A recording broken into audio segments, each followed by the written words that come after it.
Welcome everyone. Welcome everyone. My name is Jo Buford. I'm delighted to be the moderator of this third plenary session. On behalf of the International Society for Urban Health and our co-hosts Pajo and Salarbal, I'd like to welcome you to this second day of International Conference on Urban Health, ICUH 2021, on the overall theme of transforming our urban future, learning from COVID. And I'd also like to again thank our sponsors, Fundación Botnar, Novo Nordisk, and Novartis Foundation for their support for the conference. This session will be translated, and those of you that are English speakers, Spanish speakers, you will see the interpretation globe on your screen, and you're free to join the language of greatest comfort for you. And we encourage those of you in the audience to enter your questions on the Q&A function, if you will, as you're listening to our panelists, and we'll be ready for the discussion. This plenary session will explore the specific topic of urban governance and public health systems. How do we take action to address the inequities revealed by COVID that were so well described in our first plenary session yesterday? And how do we leverage the political support to incorporate health concerns into the changes needed in the built environment, which we discussed in the second plenary?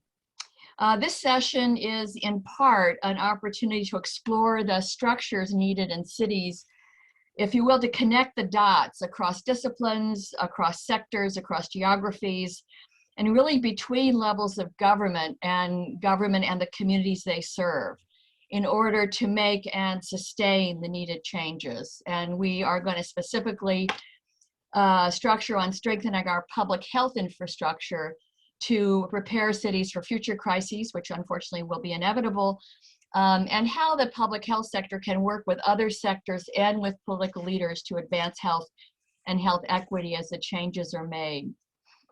We're fortunate to have an exciting panel of individuals to lead us in this discussion who bring deep knowledge and experience in making change in cities. They're going to share their experiences and lessons learned from them to create more effective governance for urban health and health equity, and to strengthen the public health infrastructure.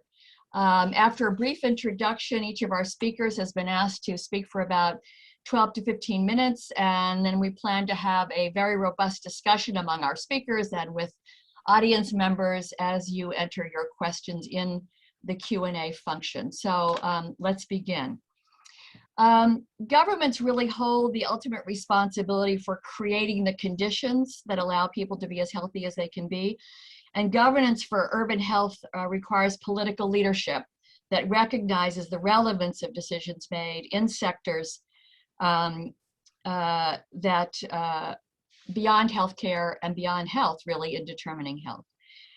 Governments also have responsibility for creating and sustaining effective public health systems and infrastructure. And at the same time that the authority assigned to regional and local governments varies by country, it is increasingly apparent that governments must interact effectively with a growing number of governmental and non-governmental actors to fulfill their responsibilities.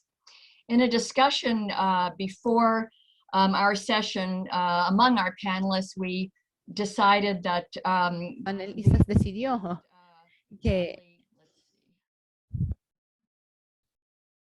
I'm being told I can't screen share. Perdonen, no puedo compartir mi pantalla. Disculpen la interrupción.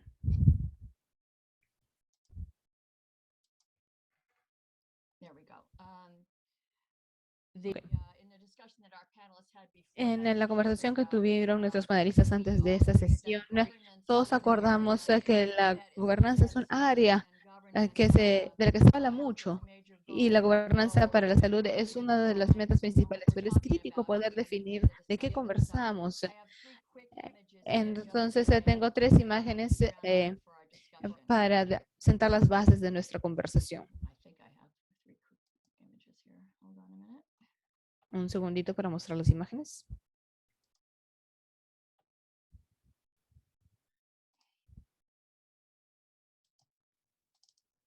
try to change again. For some reason, I'm not.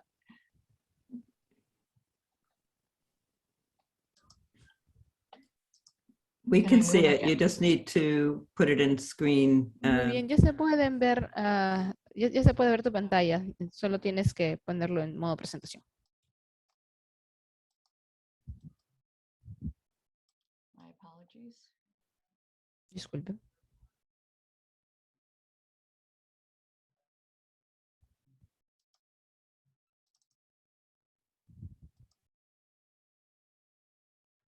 All right, let's try this again. Muy bien, iniciemos nuevamente. Primero que nada, en nuestra conversación nosotros acordamos en una decisión muy sencilla sobre la gobernanza, que es la alineación de múltiples actores e intereses para promover acciones colectivas hacia una meta acordada. Y normalmente tenemos esta responsabilidad de que no involucra a otros a jugadores, pero esto ha cambiado dramáticamente. Entonces, nosotros compartimos esta noción de a qué nos referimos cuando nosotros hablamos de gobernanza. La otra palabra que quería aclarar es a qué nos referimos cuando hablamos de lo que son los determinantes amplios de salud. Para poder tener ciudades saludables, tenemos que trabajar más allá de lo que es el sector de salud formal y desarrollar modelos para el gobierno y la gobernanza y los líderes políticos que puedan tocar diferentes sectores que muchas veces tienen una influencia sobre la situación en las comunidades que pueden generar oportunidades para la salud o acceso a la salud y que realmente a veces no dominan la conversación. Y otro término que se aplica a la gobernanza para la salud es que tenemos que tener salud en todas nuestras políticas. Esto ya ha estado en la vista de todos por hace mucho tiempo, pero quería compartir algunos elementos claves para saber a qué nos referimos cuando hablan de salud en nuestras políticas. Se trata sobre las decisiones para o contra la salud en diferentes sectores, sobre todo basados en evidencias para poder tomar decisiones más saludables, pero también resaltamos la importancia de que la gobernanza trabaje entre los sectores y la importancia de la participación combinada y la igualdad y la justicia social para poder tener buena salud en las ciudades. Y con eso voy a dejar de compartir mi pantalla y ahora voy a pasar a nuestros panelistas. Nuestra primera panelista es Remy Sidishinsky, que es jefe dentro de la sección de gobernanza y legislación de UNO Habitat. Y creo que es un segmento muy interesante el de UNO Habitat, que está tomando los elementos que nos ayudan a tener una gobernanza efectiva. Ha coordinado proyectos y programas para UNO Habitat en África, Asia, Latinoamérica. Y ATA trabajaba con cambio climático y con gobiernos de otros países. Entonces, tiene muchísima experiencia para poder conversar sobre los retos de la gobernanza. Y también él es geógrafo. Siempre me gusta mencionar cuál es la naturaleza multidisciplinaria de nuestros participantes. Entonces, Remy, te cedo la palabra. Muchísimas gracias, Joe. Voy a buscar mi presentación para compartirla. ¿Alguien tiene mi presentación? Bueno, es un placer estar aquí y compartir algunos sobre qué estamos haciendo en UNO Habitat con respecto a la gobernanza y los nexos que hemos tenido. Desde la perspectiva de UNO Habitat, este es un tema de larga data el que estamos trabajando, pero se ha acelerado un poco, pero estamos retomándolo. Entonces voy a tratar de compartir con ustedes en qué hemos estado trabajando y algunos resultados que estamos viendo de nuestra perspectiva que parecieran son temas en los que estamos trabajando para hacer que la gobernanza sea un poco más efectiva. Para nosotros compartimos lo que Joe mencionó sobre acciones colectivas e intereses colectivos. Yo diría eh, que todo ha cambiado por la pandemia actual, entonces voy a referir bastante a la situación actual y vamos a ver la relevancia de la gobernanza eh, en este contexto. Como algunos seguro saben, Uno Habitat es un programa que de cómo el espacio, las personas se interconectan y esto requiere diseñar soluciones que puedan que los lugares, las políticas y las personas funcionen para todos. Y eso significa que no podemos trabajar si no participamos con todos los gobiernos, las ciudades y distintos actores. Entonces, de eso trata la gobernanza, de cómo manejamos nuestro interés común. En Uno Hábitat sentimos que en el contexto del COVID, como mencioné, que va a ser una de las amenazas claves que vamos a tener esta conversación, es que muchos de ustedes saben que la crisis del COVID, en lo que nosotros llamamos asentamientos humanos, es el 90% o 95% casos de COVID a las áreas urbanas. Y cuando vemos el contexto del COVID-19 como un tema de salud y cómo se maneja en estos entornos, nos dice de cómo es que manejamos el acceso, de cómo manejamos las medidas de prevención, cómo es que diseñamos soluciones urbanas con respecto a la movilidad, la alimentación, el bienestar, para poder asegurar que, eh, que, que se sostenga la igualdad, como la mencionó Joe. Y también asegurarnos de que esto sea efectivo y no tenga un impacto negativo en algunos grupos, porque es posible compartir responsabilidades o roles que pueden incluir a cualquiera, que puede ser cualquier actor en cualquier sector. Incluimos diferentes inclusiones. Todo eso está en el corazón de nuestra forma de pensar y la participación para ver los temas de gobernanza. En el contexto del COVID-19, es claro que lo que estamos buscando es que la noción de gobernanza ha sido percibida como qué tipo de arreglos entre los actores institucionales son efectivos para poder responder a la COVID-19. ¿Qué tipo de impactos a la salud son más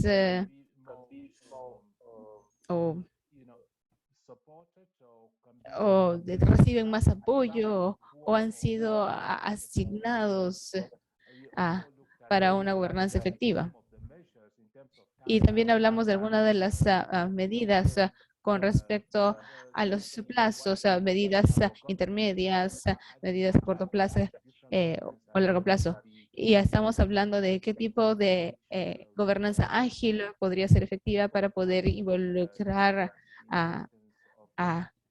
en el tiempo y qué cosas debemos tomar en cuenta en cuanto al tiempo y el espacio, es decir, qué colocamos cómo, cuándo y dónde. Y también tenemos que hablar sobre algunos de los principios fundamentales que estamos viendo.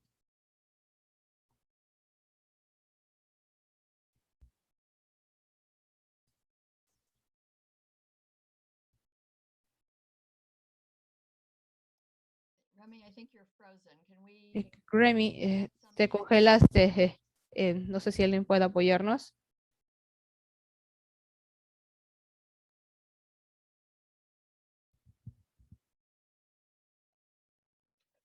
When they are frozen like that, it typically means they've lost their network connection. Ok, al parecer él ha perdido su conexión y seguramente va a regresar. Ok, disculpen, no sé en qué momento nos perdimos. Sí, creo que estabas hablando de cosas que han aprendido sobre el COVID, pero estábamos hablando sobre flexibilidad y estructuras de gobernanza que han respondido bien ante la pandemia y ahí te perdimos. Y sí, estamos haciendo nuestras preguntas porque estamos buscando diferentes políticas, diferentes intervenciones y estamos viendo cuáles han funcionado, cuáles no han funcionado, o sea, y por qué. Y luego les voy a mostrar qué encontramos, porque eso fue el resultado de nuestra intervención. Estamos hablando ahora de la noción que salió al frente de lo que era gobernanza urbana en el contexto de la salud. Y lo que salió fue la equidad. Es decir, cuando no hablamos de equidad en salud y cuando la gobernanza cuando hablamos de gobernanza en salud, tenemos como principal principio la equidad. La equidad quiere decir, hablamos de disponibilidad de servicios, infraestructura, accesibilidad, si es accesible en la noción de equidad. Entonces, para nosotros, uno de los hallazgos claves que encontramos era a repartir el conocimiento sobre la gobernanza de salud, era reforzar esta noción de equidad. Como que la USWH estaba prometiendo ya desde hace buen tiempo. Otra noción que llegó muy claramente era la inclusión. Yo diría que era la inclusión revisada, porque ya estamos hablando más de eso en la región, no solo de los pobres y todo, sino tenemos que empezar a ver algunas de las condiciones que no han sido particularmente desagregados cuando hablamos de las personas viviendo en ciertas condiciones o las personas viviendo en algún tipo de casa. Podrías hacer en términos de la ubicación de servicios. Entonces, la inclusión llegó muy claramente como uno de los principios claves o valores claves que salieron cuando hablamos de la gobernanza de salud, cuando hablamos dentro del contexto de la pandemia.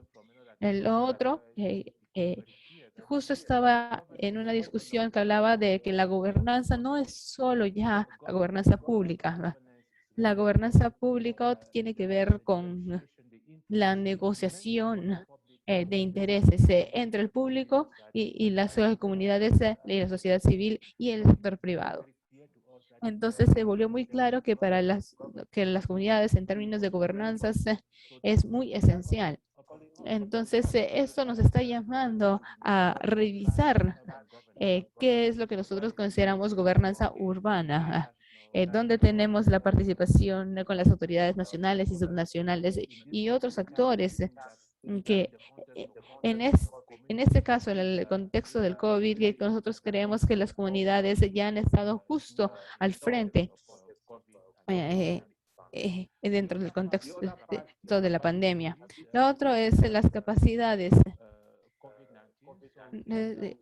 Nosotros con el COVID-19 vimos que una de las lecciones claves es cuando hablamos de gobernanza urbana, todos tienen que estar al mismo nivel de información, todos tienen que entender la misma data, por eso es que ahora salen tantas noticias falsas o fake news. Y esa es una expresión de gobernanza que no ha funcionado bien, porque hay mucha mala información, las personas que creen en otros sistemas o están tomando decisiones bajo una mala interpretación. Entonces tenemos que desarrollar la capacidad para poder entender cómo esta visión compartida, esta forma compartida de manejar la pandemia en las ciudades es necesaria para salir adelante. Otra cosa importante, simplemente para finalizar, con respecto a las lecciones claves, se trata sobre que las autoridades no reconocen de que tienen que integrarse, cooperar y trabajar a multiniveles y tienen que poner a la comunidad al centro. No como algo agregado, sino que lo tienen que poner a las comunidades al centro de la gobernanza. Esas son las lecciones que también aprendimos en el informe de las pandemias de las ciudades 2021. Y la segunda lección con respecto a gobernanza es que la multigobernanza es necesaria para cualquier medida de mitigación. Si no trabajamos de forma colectiva, todos estos actores no van a tener ningún cambio que sea realmente sostenible. Otra parte también tiene que ver con enlazar la gobernanza urbana en las distintas áreas urbanas. O si no, vamos a estar creando más desigualdades.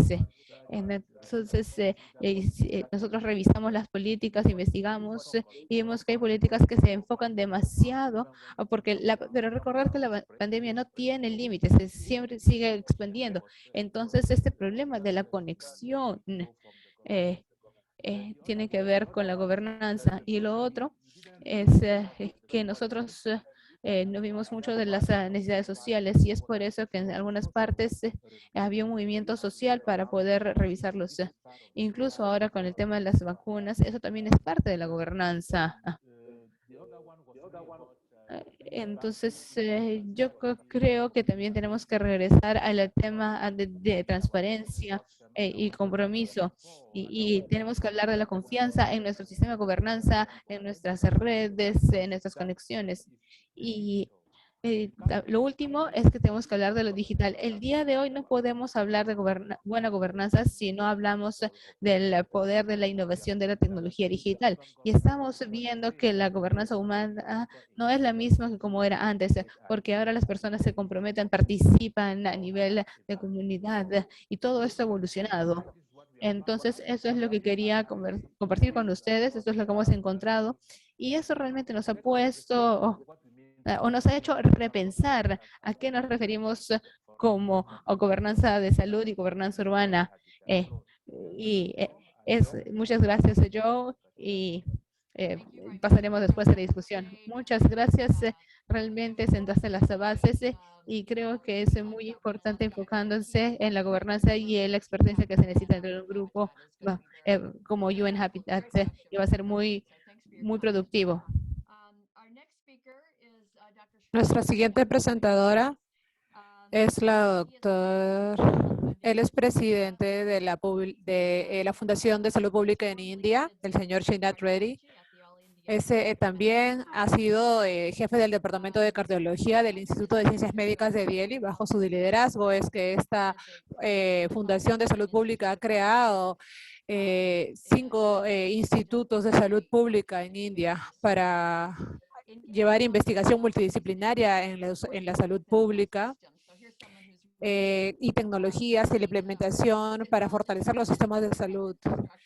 Él ha visto lo que es promover la infraestructura de salud pública en un país tan complejo como India, así que él también ha sido profesor visitante en la salud cardiovascular en la Escuela de Salud Pública de Harvard. También en la prevención de enfermedades cardiovasculares. Él ha sido presidente de la federación. Él ha sido elegido como parte de la Academia de Medicina Nacional en los Estados Unidos.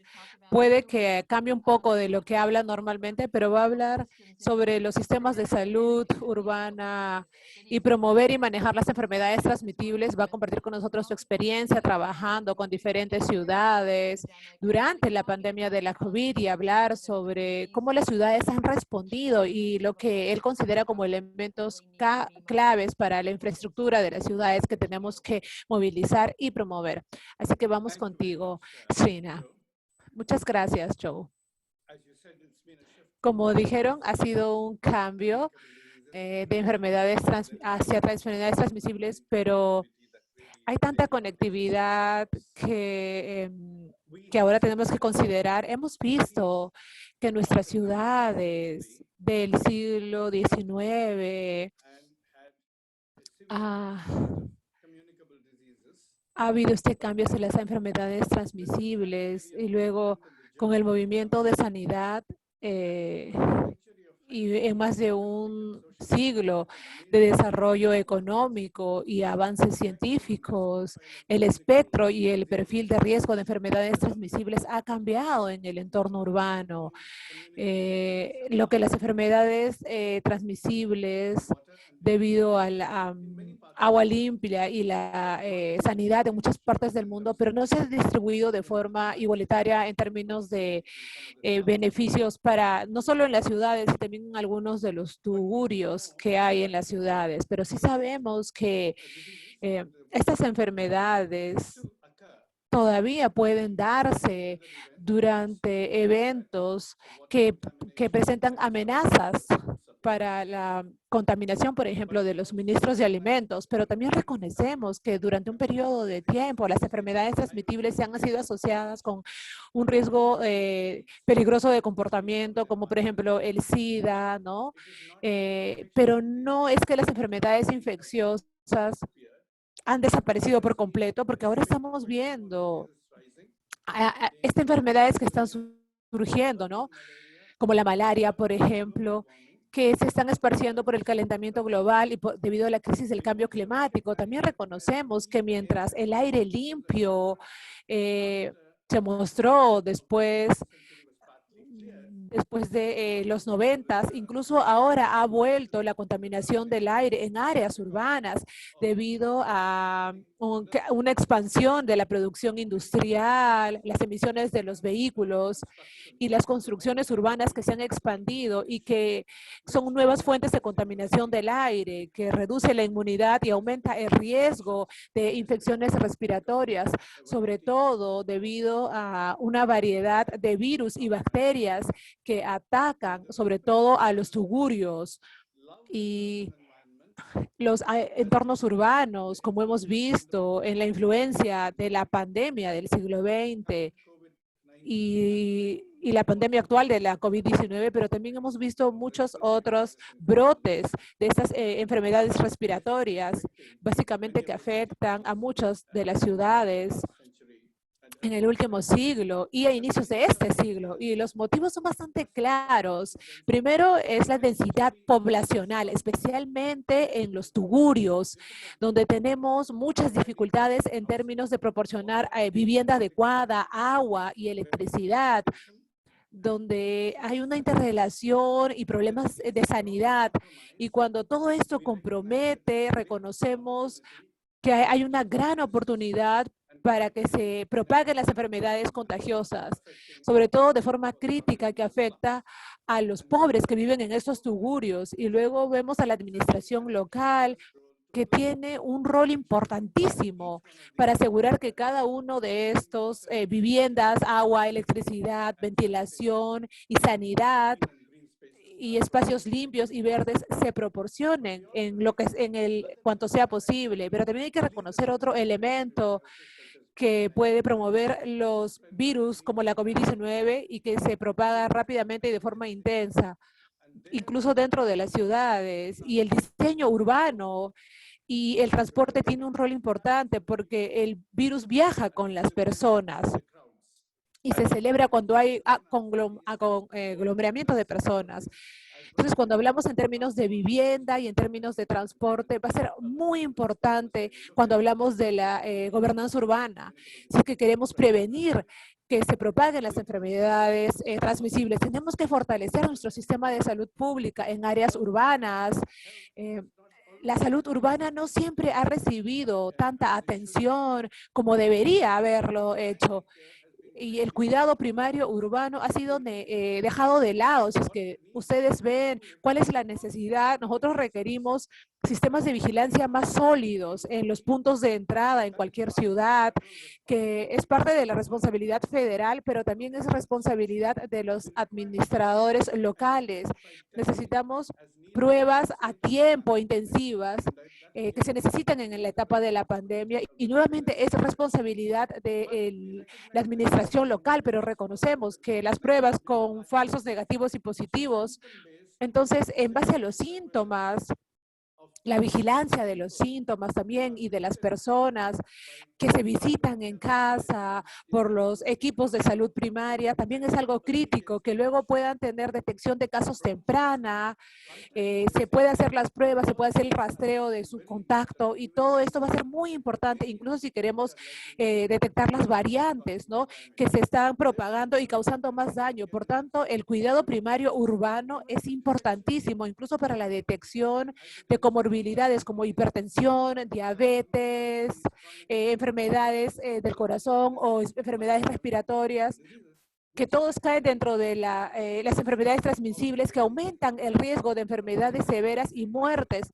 de cualquier tipo de virus respiratorio, también tienen que ser detectados en una etapa temprana y tratados en una etapa temprana, o incluso se pueden prevenir con el sistema de cuidado primario urbano. Por tanto, construir una capacidad de salud pública primaria y las competencias dentro de los ministerios y los sistemas municipales es un objetivo importante que la gobernanza urbana debe abordar, y eso va a ser absolutamente importante si es que quieren tener una gobernanza competente, pero también reconocemos que la salud primaria es un elemento que es muy crítico para reducir el temor, el estigma que por lo general llega cuando tenemos un brote de una pandemia, y eso es algo que nosotros tenemos que considerar y que hemos visto, qué es lo que puede causar el miedo y el estigma en las personas. Eso lo hemos visto al inicio de la pandemia. También tenemos que reconocer que la confianza en las vacunas se puede conseguir con equipos médicos competentes.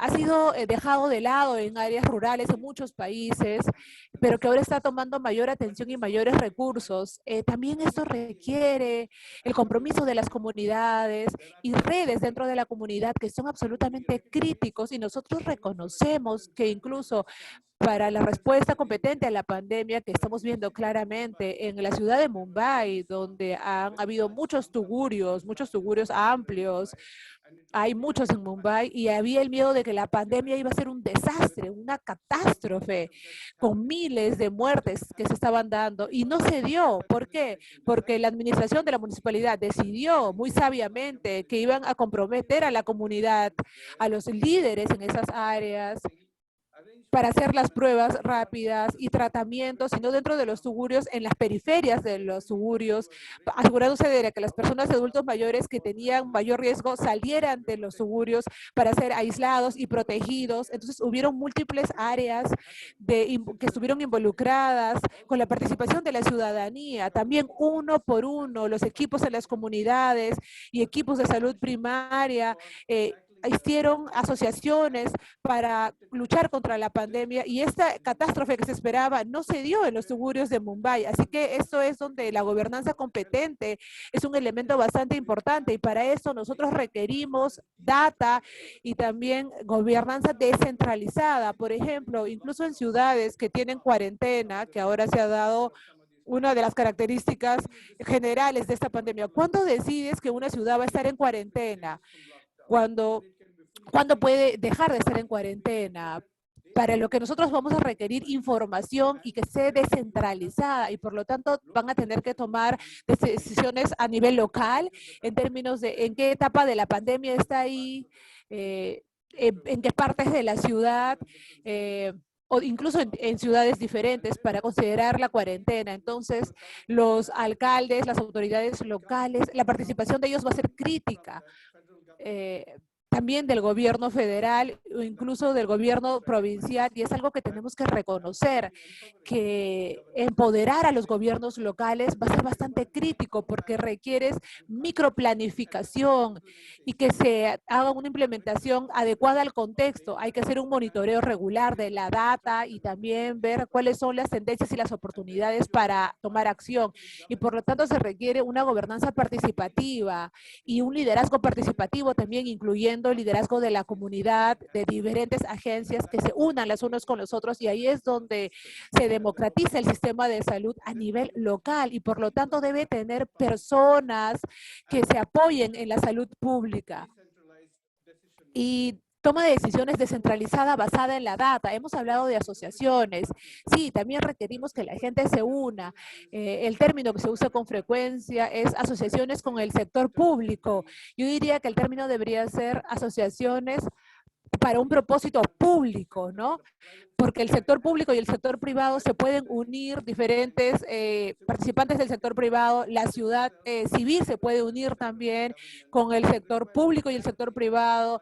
Se requiere aliados para propósitos públicos con objetivos definidos claramente y con mecanismos también definidos. Se requiere coordinación multisectorial a nivel básico y diferentes asociaciones que se puedan unir para tener mejores resultados. Y esto requiere una visión compartida y valores compartidos también.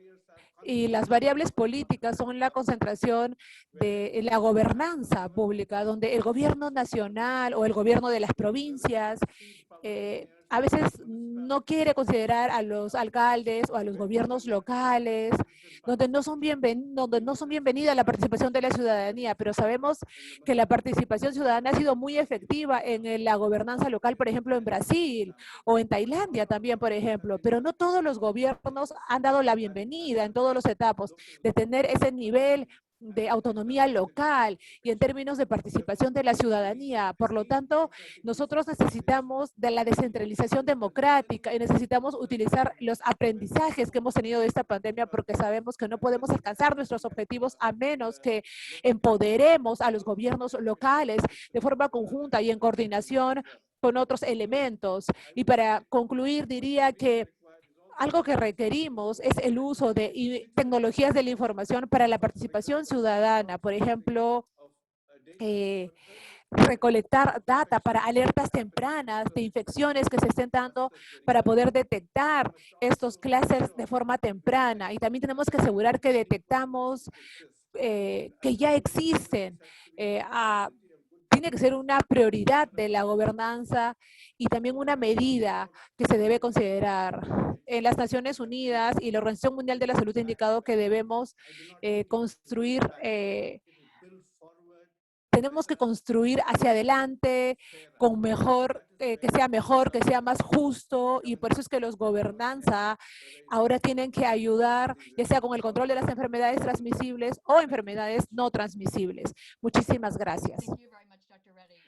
Gracias, doctor Reddy. Ha sido puntos muy importantes. Nos ha dado una forma muy importante cuando hablamos de la igualdad y de la justicia.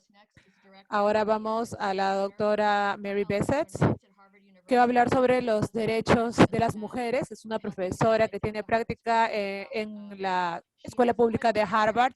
Tiene más de 30 años de experiencia en salud pública y he tenido el privilegio de trabajar con Mary por mucho tiempo, sobre todo en la ciudad de Nueva York. Ella tiene una forma única un marco conceptual en su compromiso en la igualdad y la justicia social y cómo implementarla cuando hablamos de los programas de salud pública en la ciudad de Nueva York, viendo el racismo estructural y su efecto y ha publicado información al respecto y considerar estos problemas de forma importante y también ver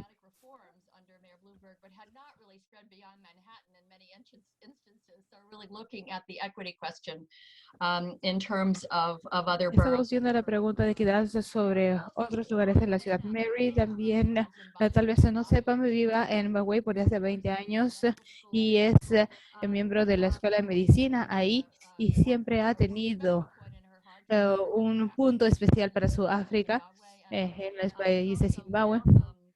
Y también ha liderado la iniciativa de salud en África a través de fundaciones de caridad. También es miembro del Salón de Medicina Nacional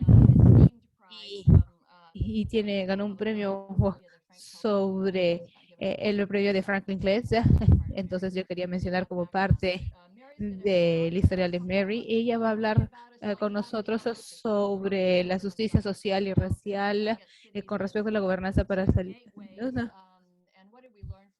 Y también que hemos aprendido del COVID que nos ayude a abordar el tema de la equidad.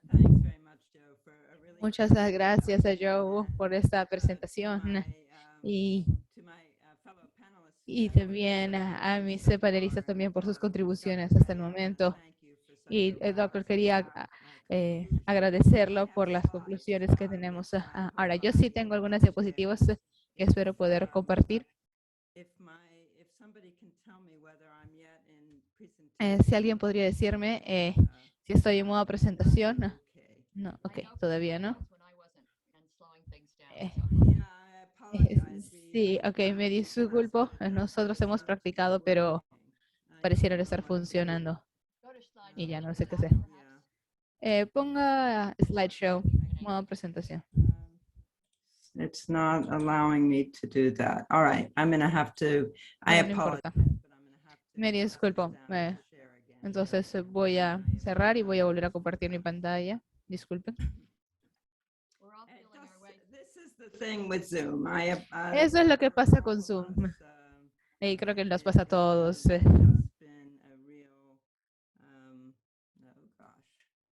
Challenge and opportunity at the same time. Ha sido todo un reto y también una oportunidad. Una de las cosas que hablábamos antes era sobre hablar sobre los pequeños problemas técnicos y las ventajas es que normalmente estaríamos buscando a algún asistente técnico, pero ahorita las brechas son más aparentes en el mundo tecnológico. Ok, todavía no he compartido nada, ¿no? Ok.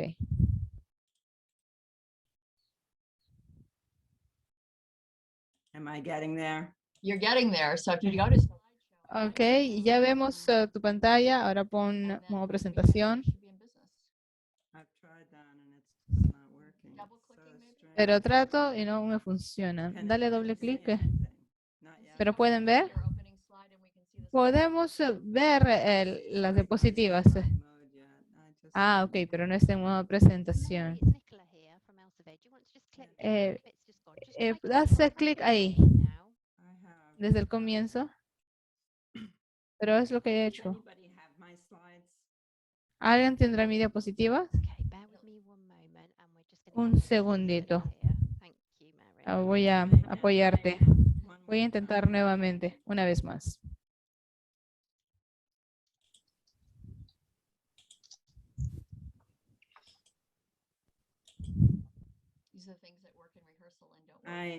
Estas son las cosas que funcionan cuando ensayamos, pero no cuando tratamos. Sí, eso es justo lo que me... muy bien, tengo que... Apologies to the Perfect. audience. Ok, me disculpo con la audiencia, pero desafortunadamente para mí, muchos de los presentadores ya dijeron las cosas que iba a decir, así que voy a pasar las primeras diapositivas y voy a pasar más tiempo hablando sobre gobernanza. Pero una de las cosas que yo quería señalar es que en términos de COVID y las ciudades, se puso mucho enfoque en las ciudades y eran lugares donde había muchos lugares para las personas. Y realmente ese no es el problema de las ciudades. El problema de las ciudades es cómo están estructuradas y el hecho de que muchas personas que viven en las ciudades son extremadamente pobres. Y en ambos países, incluyendo New York, que es una de las más ricas del mundo. Y nosotros vimos esto durante el ébola también, que expuso qué significaba el ébola en África. Y el doctor Reddy ya habló de esto, habló sobre los asentamientos urbanos en África.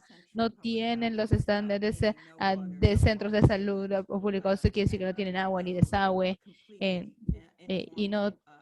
y son un desarrollo de constructivo informal. Ahora pasaremos a Nueva York, que mencionó el doctor Buford, que fue mi hogar por mucho tiempo. Es la ciudad más grande en Estados Unidos, es la única megacity de Estados Unidos y es una ciudad donde no hay ningún grupo étnico mayoritario.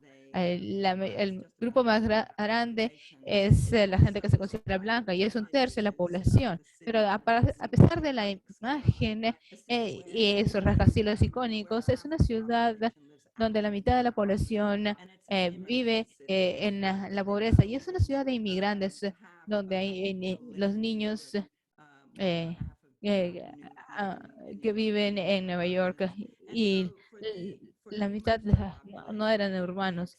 Y para la mayoría de la población, Nueva York se ve como estos son, está sobreabarrotada. Y cuando llegó el COVID, las personas decían, ok, tenemos que salir de las ciudades. Y lo hicieron hasta cierto punto. Espero puedan ver mi flecha acá, pero lo vieron desde la sección más rica de Manhattan. Pero fuera, ah, el número de personas que salieron de la ciudad no fue tanto. Y nosotros también vimos alineado con lo que se ha visto en otros lados, es una variación geográfica de quién se infectó con COVID, de quién fue hospitalizado y quién falleció por COVID. Y aquellos que saben o conocen Nueva York y conocen de estos casos, saben que el Staten Island no es parte de la ciudad, pero estos eran usualmente servidores públicos, policías, bomberos. Pero como en otros lados, la carga inicial del COVID y continúa siendo sentida por las personas indígenas, negros, latinos. Y la gente atribuyó esto al hacinamiento y lo mezclaron con la densidad. De la parte más densa de Nueva York es Manhattan.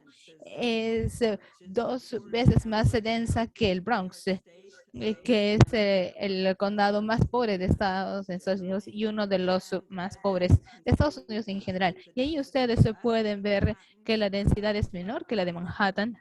Sin embargo, la aglomeración es 2 veces más grande en el Bronx. Entonces, densidad no es lo mismo que la aglomeración o el hacinamiento. Y las partes más afectadas de Nueva York fueron las que tenían más aglomeradas. Y acá podemos ver cómo se afectó la mortalidad con más de 33,000 muertes por COVID. Y Estados Unidos tuvo como 20% de la mortalidad de COVID, ha bajado ya, pero sigue siendo altamente desproporcionado.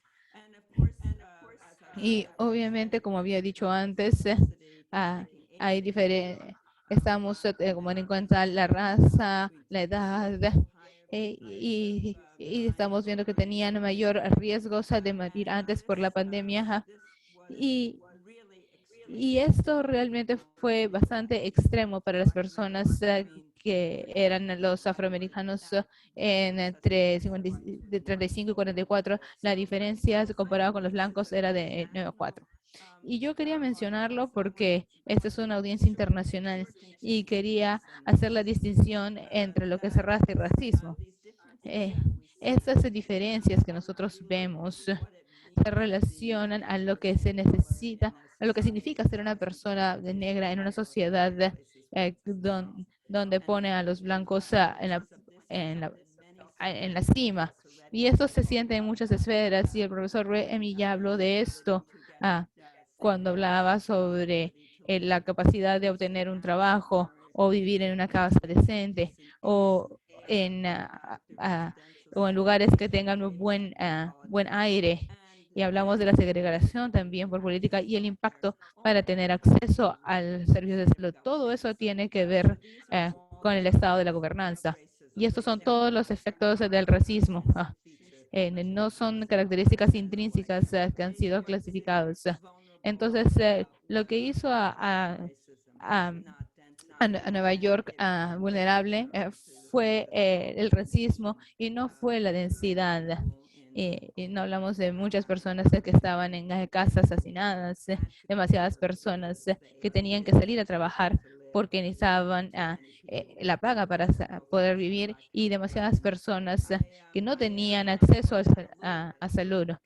Ahora, voy a tratar de ir un poco más lento acá porque estas son algunas de las cosas que han ocurrido y que considero son formas en las que nosotros hemos estado viendo algunas de las cosas que eran ciertas innovaciones en Nueva York y en otras ciudades del mundo también adoptaron eso y espero que se puedan retener. Y uno era la idea de cerrar las calles para que las personas pudieran caminar por las calles sin estar hombro con hombro. Y aumentaron más veredas, aumentaron las ciclovías y también incluyó la inclusión de scooters eléctricos. Hubieron nuevas compañías que ponían scooters eléctricos que empezaban ya a comer en lugares abiertos y empezaron a tomar distintas decisiones, de modo que las personas que vivían en casas y no podían pagar su renta, no dejaran de tener donde vivir. Otro tipo de innovaciones son un poco diferentes, pero quería resaltarlas, porque nosotros no podemos saber las inequidades si es que no tenemos la data. Y hubo innovaciones reales con todo esto. Por ejemplo, nosotros producimos data de celulares que podía rastrear esto. Y lo teníamos que ver qué comunidades todavía tenían estos patrones de ir al lugar a trabajar. Cuántas personas realmente se estaban quedando en casa durante el lockdown o el aislamiento. Estábamos capturando data y que a veces era inadecuado en Estados Unidos, pero que todavía no basta. Y también la idea era hacer que esta data estuviese pública y disponible para que las personas pudieran ver la data y analizarla. Otras cosas interesantes era como el utilizar agua de desecho para ver si es que había virus y ver dónde se encontraba el virus. Y era como un mecanismo de monitoreo.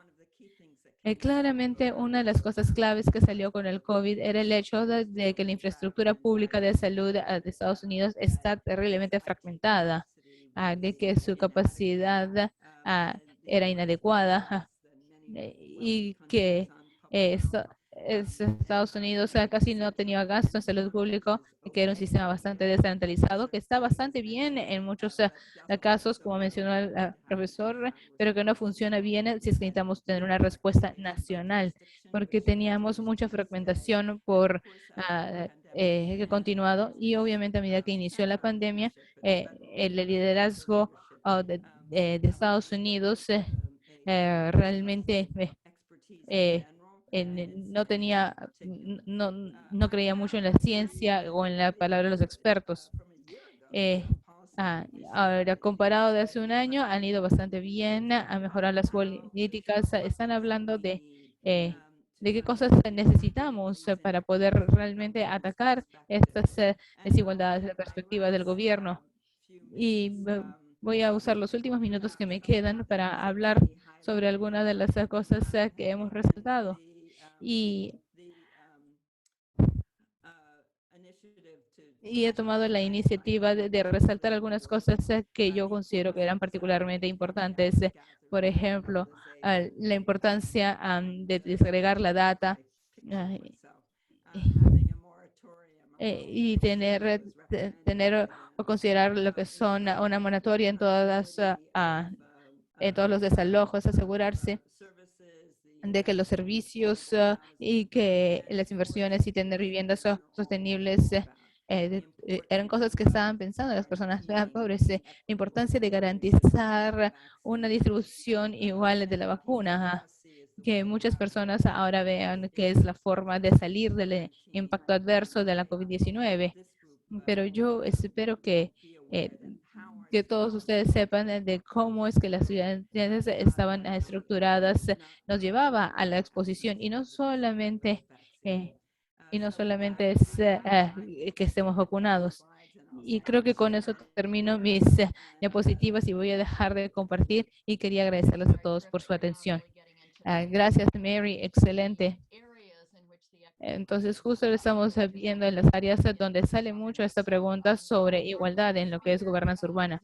Nuestra última presentación es un funcionario electo, Charlotte Marshall, Tuvimos asociaciones para la Academia de la OMS y vio lo que era alcalde en la ciudad de Reims, en Francia. Es experto en empoderamiento y también se ha enfocado en resiliencia y salud global y el ambiente. Creo, si es que no hubiese elegida como funcionaria pública, hubiera trabajado en la Ella sociedad ha sido civil. presidenta de Y, la Red y- Francesa y de ella es la Ciudades copresidenta Saludables del en Observatorio de la Organización Contaminación Mundial de Global de la RAPO, Salud. que es una red europea.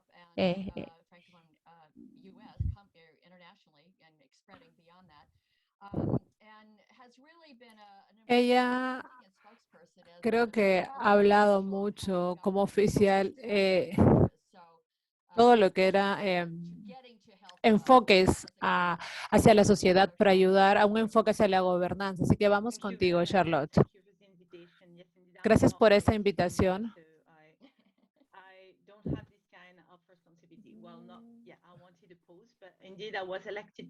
Sí, yo fui elegida porque quería que las personas de la sociedad civil participaran, que es un buen uso para todas las personas que están escuchando y que quieren ingresar a la política. Háganlo, por favor, podemos hacer algo.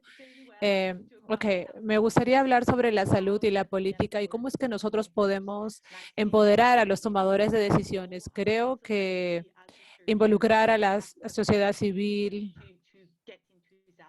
para que la crisis actual ha mostrado eso. Nosotros tenemos estas publicaciones que dicen que la salud es una opción política, pero ¿qué es una elección política?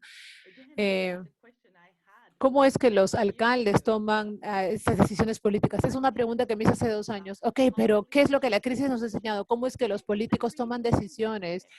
Incluso se ha revisado en diferentes publicaciones. Lo que aprendí de ellos es conozcan a la alcalde July, que fue seleccionada en un pequeño pueblo. Ella dijo que iba a buscar una ciudad más saludable, con mayor educación. Es su primer mandato. Entonces, ella no habla inglés, como pueden ver. Ella es francesa. Nunca ha escribido ningún tipo de investigación. Ella tenía una maestría, no sabe mucho sobre investigación. Ella no sabe sobre los objetivos de desarrollo sostenible, como muchos alcaldes no saben. Ella busca la ecología y la sostenibilidad y claro, también se preocupa sobre la salud. Cree que debemos tener más doctores. Es más o menos lo que piensan los alcaldes. Y está bien, porque los alcaldes no son profesionales de la salud. Y el tema es cómo podemos hacer que los alcaldes se preocupen y se enfoquen en la salud. No queremos compartir con ella todos los determinantes de la salud pública, un diagrama eh, sobre el sistema de obesidad, que es un diagrama que muestra todos los factores que influencian en la obesidad. Y con todo lo que hemos estado hablando antes, podemos decirle a ella, ok, sabes, ella no sabe ella sabe sobre la contaminación del aire, pero no sabe cuántas partículas, cuántos elementos tienes. Entonces queremos contarle a ella sobre la salud pública de una forma que sea clara y que sea amigable. Ella es un alcalde, ella no tiene mucho tiempo tampoco. Entonces utilizamos este tipo de herramientas para mostrarle si tratas de influenciar en las personas, muéstrales mucha energía cuando hablamos de peligros de la salud. Entonces, fue bastante claro cuando tú hablas sobre, por ejemplo, la vivienda, sobre la pobreza.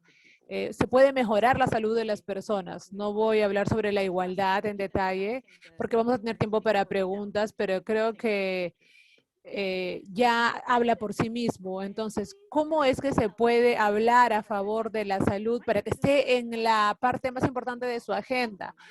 Ella tiene que preocuparse por la educación, por la planificación urbana, relaciones internacionales entre las ciudades. ¿Dónde entra la salud en todo esto? ¿Y cómo hacemos que no sean silos? por ejemplo, planificación urbana tiene mucho dinero, pero el área de salud tiene mucho menos dinero. Entonces sabemos que los procesos políticos son algo complejo.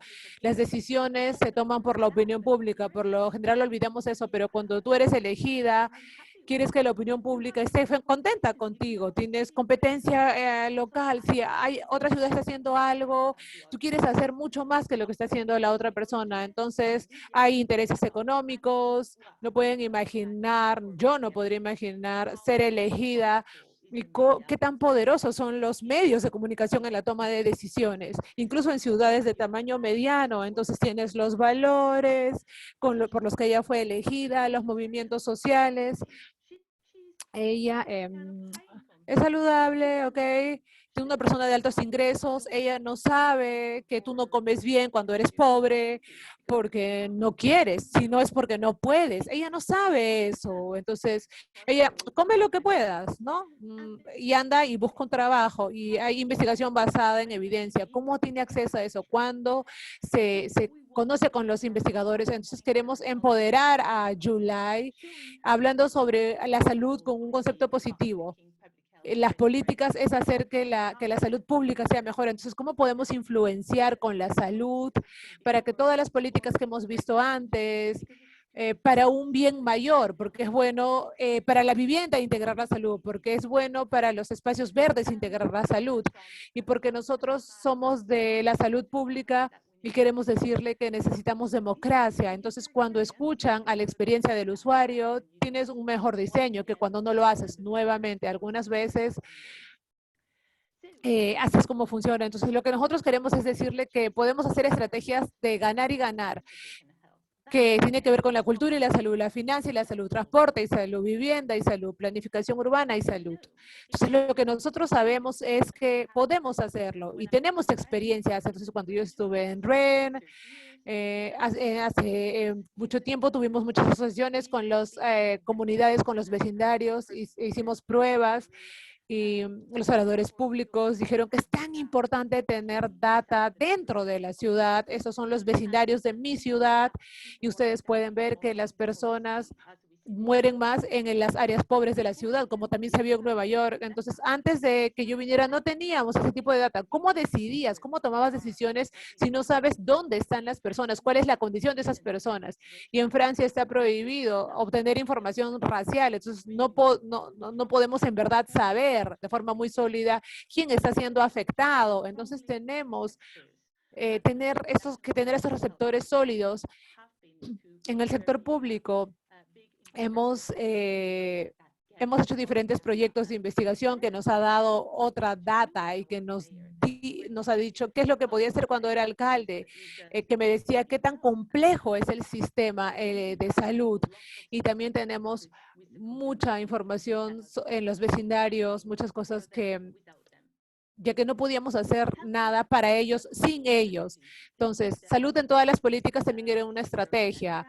Este es un organigrama de la ciudad y nosotros hemos relacionado la planificación urbana con cultura, con el hábitat, y algunas de las conexiones trabajaron y tuvimos grandes oportunidades para desarrollar políticas de la salud y algunas no funcionaron.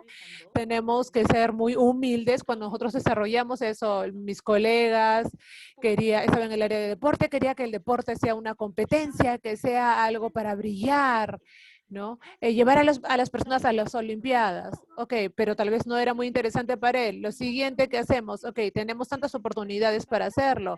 Esto es lo genial sobre la salud, podemos hacer tantas cosas que vamos de la cultura y fuimos para la planificación urbana. Y la planificación urbana, yo diría que es la mejor forma de integrar la salud en las políticas y en la gobernanza, porque es donde nosotros tenemos dinero, porque es donde podemos ir hacia diferentes determinantes sociales y es donde se muestra lo que pueden ver los ojos, es donde podemos ver la vida diaria de las personas. No voy a hablar de detalles, pero tenemos tantas cosas, material impresionante que ayuda a los tomadores de decisiones cuando ven la planificación urbana y ahora la COVID-19. Entonces pueden saber cómo es que la alcalde Yulay tuvo que lidiar con todas las diferentes comisiones que teníamos. Yo todavía era alcalde por 6 meses cuando llegó la COVID-19 y era tan difícil saber qué decirle a las personas, cómo decidir, qué es lo que podemos hacer, con quién podemos hablar, qué es lo que dice el gobierno nacional y qué es lo que nosotros podemos hacer. Lo que les puedo decir es que mientras más nos acercábamos a las políticas de salud que teníamos, porque era como un recurso para otros sectores, pudimos hacer muchas cosas. Pudimos hacer ciclovías, como dijeron también en Nueva York. Pudimos llamar y decir, ok, vamos a tratar de ayudar de forma psicológica a las personas. Pudimos tener actores económicos que hicieron mascarillas a nivel local. Pudimos hacer muchas cosas porque teníamos estas ayuda, ¿no? Entonces, la lección aprendida era que las redes eran sólidas, ¿no? Y teníamos reuniones semanales con las ciudades saludables a nivel nacional para compartir nuestros procesos. Sabemos que las asociaciones locales cambiaron la forma en que las ciudades iban a poder reaccionar. Cuando nosotros teníamos campeonatos en las comunidades, y el ejemplo anterior era muy claro, trabajó de mejor forma, menos personas murieron cuando tuvimos una buena comunidad, cuando nosotros teníamos que las personas que nos decían, ok, puedes venir. He estado trabajando también en Mayotte, que es una isla que es bastante pobre. Cuando ellos tenían un embajador de la salud en estos tugurios y doctor que venía para atender a los pacientes de la COVID-19 cuando en otros lugares no podían hacerlo. En realidad queríamos empoderar más embajadores de la salud. Sabemos que es un liderazgo político y eso fue clave, ¿no? Cuando lo ves también en otros lugares, pero lo que no vi, y quizá me pueden decirme que estuve mal, es que no tuvimos muchas investigaciones sobre qué hizo que las personas tomaran las decisiones, cómo podemos influenciar la toma de decisiones, cómo podemos hacer que los alcaldes o los campeones en los siguientes pasos o en el futuro, cómo podemos desarrollar todos estos marcos para el futuro, cómo podemos hacer que las personas de la salud y los campeones se preparen para la próxima pandemia que tengamos que enfrentar. Muchas gracias. Gracias, Charlotte. Ha sido impresionante. Quiero invitar a todos los panelistas para que abran sus pantallas. Vamos a pasar al segmento de preguntas y respuestas. Ok, ahí está Remy. Ok. Charlotte me dio quiero invitar y recordar a todos que por favor pueden ingresar sus preguntas en la función de preguntas y respuestas. Vamos a asegurarnos de tratar de preguntarlas durante la sesión. Déjenme empezar. Charlotte terminó con ¿cómo es que nosotros podemos cuestionarnos? ¿Cómo podemos fortalecer esta gobernanza urbana para la salud? ¿Cómo podemos crear liderazgo informado para comprometer a las comunidades, para hacer algunas de las cosas que ella resaltó? Entonces quería empezar esta discusión.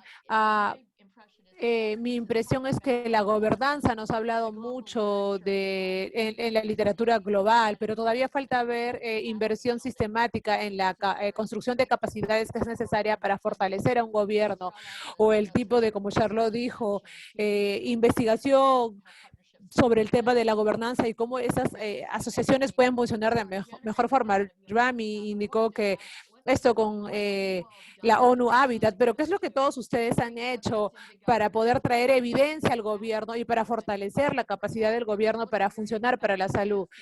Mary, te veo con bastante expectativa, quizá tú puedas empezar. Sí, quería comentar, quería felicitar a Charlotte por la presentación fabulosa que hizo y también promover su trabajo, ¿no? Mi experiencia en Nueva York fue mejor para mí cuando hablamos sobre la igualdad en todas las políticas, porque cuando las personas me escuchan decir, quiero salud en todas las políticas, se sentía como que el gobierno tiende a ser como que aislarse mucho. Ok, todos piden cosas, pero, o sea, ¿quieres que yo haga tu trabajo? Y sí es verdad, es como funciona, ¿no? Mejor vivienda, mejores parques, mayor acceso a comida saludable, es todo. Pero el punto es que nosotros tenemos eso en muchas ciudades, pero no está disponible de la misma forma para todos. Entonces, este es un lenguaje que yo utilicé. Creo que el doctor Berry indicó que con frecuencia hay eh, tal vez dar mayor poder a las jurisdicciones más pequeñas para que actúen de forma más independiente junto con el gobierno central. Creo que es un buen enfoque para ver a las jurisdicciones locales como una fuente de innovación y también de democracia para ellos. Quizá tal vez podrías participar, Remy, porque sé que el trabajo que tu grupo está haciendo es tratar de, obviamente, la realidad de la gobernanza nacional es que el gobierno local se le da una responsabilidades variadas, pero ¿cómo están abordando este tema cuando ven a las ciudades y las regiones y los territorios en tu trabajo? Bueno, estoy de acuerdo con lo que se dijo antes, solo para decir que hay muchas ideas interesantes y la pregunta sería ¿cómo? ¿No? ¿Cómo es que se hace el trabajo? La pregunta de Charlotte está bien fundamentada, solo para darles una idea de algunos de las formas como hemos involucrado la capacidad, el Instituto de Gobernanza. Nosotros tenemos este programa sobre gobernanza urbana y este año fue sobre la salud, ¿no? En la evidencia que mencioné más temprano, nosotros hemos revisado 250 políticas relacionadas, políticas urbanas relacionadas con la salud en el contexto de la COVID, ¿no? Entonces, la evidencia basada en data es clave porque muchos políticos aprenden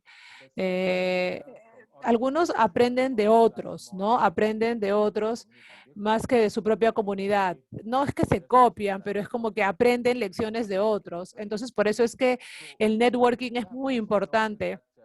También nos hemos dado cuenta que la data y la información, puedes jugar con eso. No tienes la misma data, pero el político puede venderlo como algo bueno. Entonces, dependiendo de cómo manejes esa data, entonces la data puede ser muy peligrosa también, ¿no?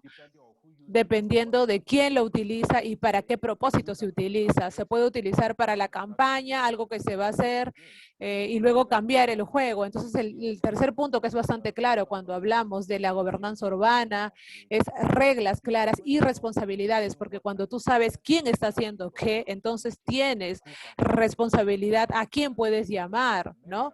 Pero si tú eres un alcalde, sabes cuál es tu responsabilidad, sabes qué tipo de trabajo tienes que hacer y eso ayudaría. Entonces es la construcción de capacidades en diferentes formas. eh, Abrirse para los demás es importante también y finalmente sí, tienes que poder conectar y escuchar, ¿no? Poder escuchar a tu comunidad. Como muchos se han dicho, las comunidades saben más incluso que tú como alcalde. Pero si es que tú ves desde atrás, tú deberías estar guiando a los que ellos necesitan. Entonces es muy importante saber las demandas y cuál es el punto de vista de tu comunidad. Y el último punto que quería resaltar es que incluso si estás en las ciudades, eh, los vecinos y las ciudades y los territorios son muy importantes. No te pongas a un lado y te olvides de otras comunidades o otras redes. Incluso con las personas en tu comunidad se conectan con otras. Entonces, en términos del cómo, cuando hablamos para hacer que la gobernanza pueda funcionar, tú hablaste sobre más toma de decisiones más centralizadas que no es tan funcional y también hablaste sobre los asentamientos informales, que es un tema de los gobiernos locales, tener jurisdicción y autoridad. ¿Puedes hablar un poco sobre los esfuerzos para fortalecer la capacidad, para fortalecer la involucración en las comunidades a nivel local, incluso si es que el liderazgo oficial todavía esté bastante centralizado? Me interesa mucho tu reflexión en un país tan complejo como India.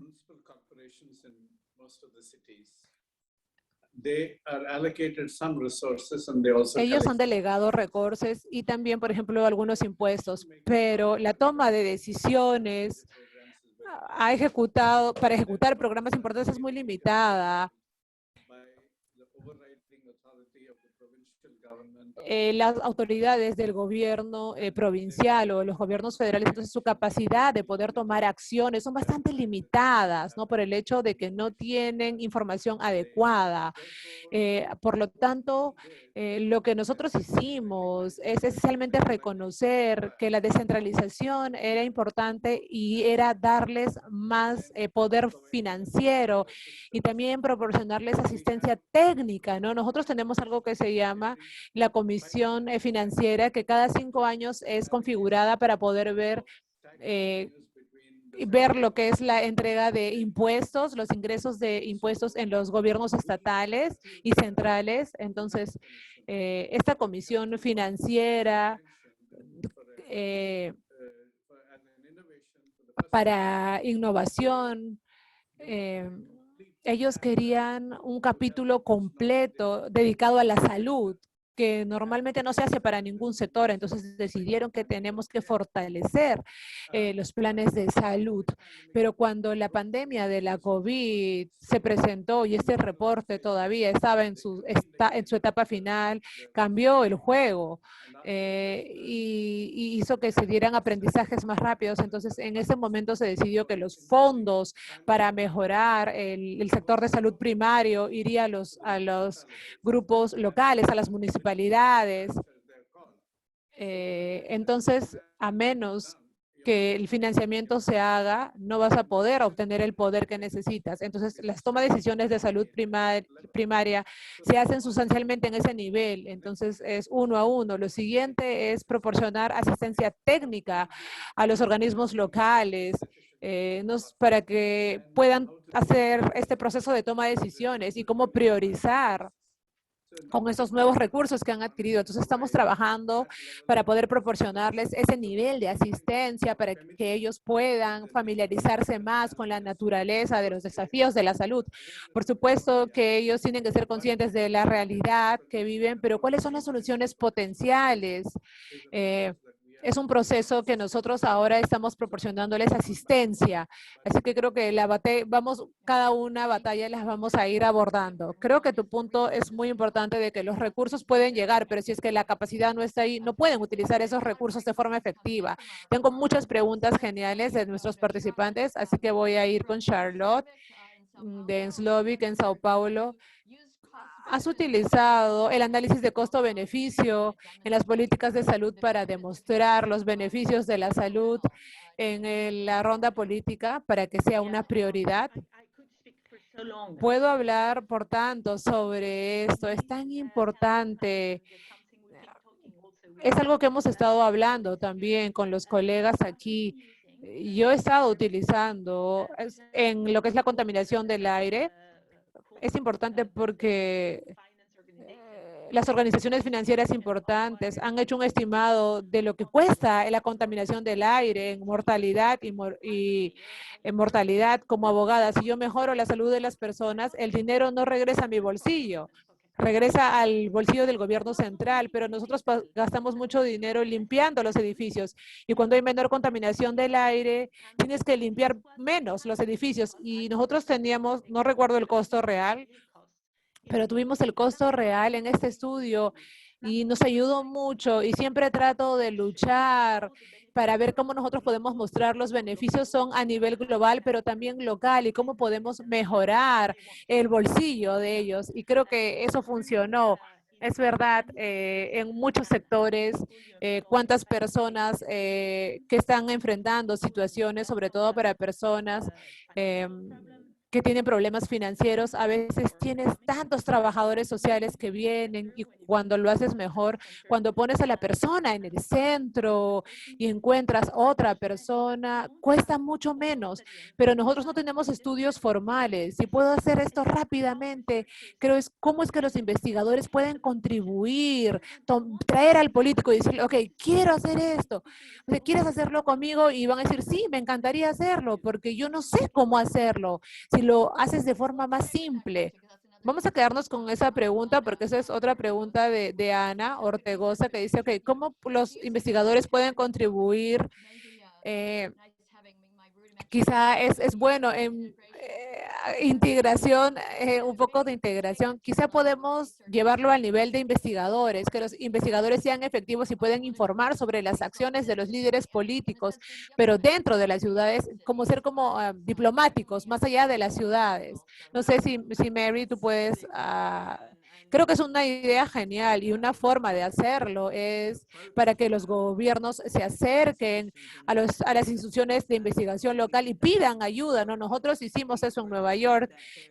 Fuimos afortunados porque la ciudad de Nueva York tenía una universidad pública, y por lo tanto fue fácil trabajar con ellos desde un punto de vista contractual, pero hay muchos experimentos que se están dando que deberían ser evaluados y como dijeron, no tiene que ser complicados. Nosotros no necesitamos tener la idea de que todo tiene que ser una pruebas aleatorias, solamente documentar que las intervenciones van a ayudar a promover la salud y que se pueden entregar. Para mí, por lo general es suficiente. Entonces, creo que me gustaría hacer eco, ¿no? De que los investigadores den un paso adelante y que se dé este enfoque a los departamentos de salud locales, incluso a las municipalidades y decir, ok, nosotros estamos aquí a su disposición y trabajar con ustedes para poder documentar los impactos y probablemente Bloomberg es considerado uno de los alcaldes más efectivos en Nueva York y él vino y dijo, voy a rehacer la educación y ella se fue diciendo que era un alcalde de salud pública. Entonces, hay un beneficio político, ¿no? Mejorar la salud de la población y creo que los políticos pueden entender eso. Doctor Reddy, quiero preguntarle porque habiendo 5 instituciones de salud pública en India, en lo que se refiere al diseño, ¿podría comentar sobre esto, traer evidencia a las manos de lo que los investigadores podrían estar haciendo, deberían de estar haciendo? Si es que de verdad quieres iluminar a las políticas, tienes que presentar evidencia que tenga credibilidad científica, que sea posible hacerlo, que sea operable también. Por lo general cometemos el error de pensar que solamente es necesario presentar la evidencia, pero ahí necesitas una investigación multidisciplinaria, necesitas investigación clínica y que tenga credibilidad científica, investigación económica, investigación de implementación, que también tenga que ver con la operacionalidad, qué es lo que lo está apoyando. Entonces, si nosotros podemos reunir todas esas diferentes secciones y luego ir y presentar la evidencia, se hace muy fácil para que los tomadores de decisiones puedan tomar una decisión, en lugar de solo decir que confíen en la ciencia, ¿no? Está relacionado con las disciplinas científicas, pero se necesitan mayores enfoques, ¿no? También sobre la igualdad. Nosotros hablamos sobre la igualdad, pero no debemos explicar a los tomadores, a los indicadores de tomar decisiones políticas. Hablar sobre que la igualdad funciona en 2 dimensiones. Una es de forma horizontal, donde todos tienen derecho a los mismos servicios y a los mismos privilegios, pero también hay otro tipo de igualdad vertical, donde tratamos de cerrar los vacíos de desigualdad y ver cuáles son los servicios iniciales o recursos iniciales que necesitan las personas que están sufriendo de estas desigualdades y tratar de que los tengan lo más rápido posible. Esa es la forma en que podemos decirles cómo podemos combinar un enfoque universal con un objetivo parcial, que de esa forma es más probable que ellos puedan aceptar. Quiero expandir nuestra discusión sobre las investigaciones. Tengo una pregunta sobre Brasil que habla sobre una pregunta, ¿cómo desarrollar, cómo mides el gobierno para poder comparar la experiencia entre las gobernanzas? Voy a pedir a Rami que la ONU tiene que entender esas tendencias para las medidas y lo que estás tratando de hacer para poder responder estas preguntas. ¿Cómo mides la gobernanza? Y quizá luego Charlotte puede comentar después de Rami. And I think the basic principle is that any Creo measurement, que el principio es que cualquier medida, si quieres medir el cambio, tienes que saber dónde estás para que puedas volver a la pregunta de saber. Creo que Mary fue la que estaba preguntando, o Charlotte estaba diciendo, si no sabes quién, qué es lo que quieres abordar o qué tipo de problema de gobernanza, entonces sobre el tipo de cambio y cómo mides eso, si es que tenemos una concepción tradicional, pero en el contexto de la COVID no tenemos necesariamente dónde es que las cosas han funcionado. Por ejemplo, en las Naciones Unidas a veces es desafiante comparar a los países, dependiendo de lo que algunos dicen. Hay un sistema único de gobernanza. Lo que estamos viendo es que ese elemento de resultado donde dices... then you can trace back and say you can attribute that urban governance cannot be a single contributor. There are other factors, but ultimately, if that can enable that to work, as we have evaluated in our cities and pandemic report, where it was clearly established the link between some policy interventions and some outcomes. In terms of death rates, in terms of people hospitalized or vaccination compliance. So when you look at that, you can see that there is more synergy between those who are governed and those who are governing when it comes to public governance, for instance, or the governance in general. When you have resistance. La gobernanza en general, ¿dónde tienen resistencia? Entonces, hay un tema de comunicación y gobernanza en ese aspecto. Entonces, hay muchos parámetros que no medimos directamente cuando vemos qué tipo de cambios existen. Y también el cumplimiento y algunos de los cambios que uno desea. Y creo que ahí es lo que tenemos que ver. Si yo fuese alcalde, como Charlotte, a mí no me importaría si es que es para mejorar la calidad de vida de las personas que viven en las ciudades, pero puede que no contribuya tal vez al presupuesto, pero contribuye a la ciudad. Y yo creo que siempre tenemos que saber que las personas van a pensar en sí mismas y antes del gobierno nacional. Yo creo que los gobiernos nacionales han sido una de las cosas que tal vez están mal dirigidas, porque realmente la gobernanza no es gobierno nacional. A nivel local, ellos son más poderosos, tienen más redes, saben qué se necesita, pueden hacer más que el gobierno nacional. Entonces, es lo que es el servicio. Y eso se está erosionando en muchas partes del mundo, no solo en todos los sistemas.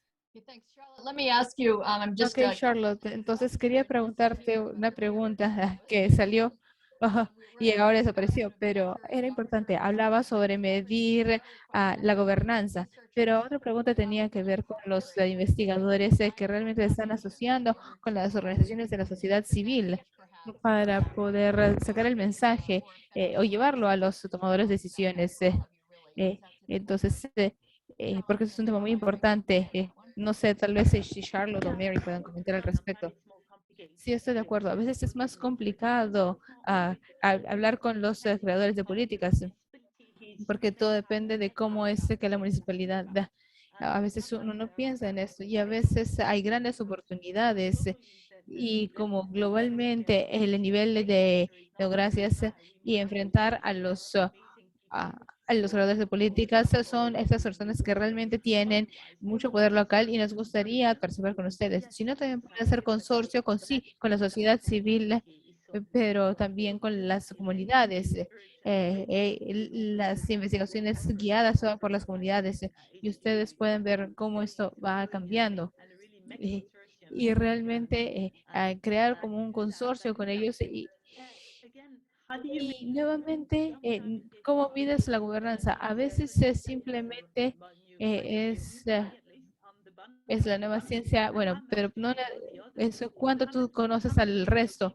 ¿Cuánto conoces a las personas dentro del estilo de tu municipalidad, dentro del estilo de las asociaciones? Me gustaría poder saber un poco más. Yo sé que nadie en mi ciudad estaba listo para hacerlo, pero al final lo hicimos. You're on No, mute. I'm Un comentario rápido, Mary. No, ahora yo quería saber cómo se ha evaluado. Lo podríamos compartir con todos, realmente. Es muy importante. Está en francés, eso sí.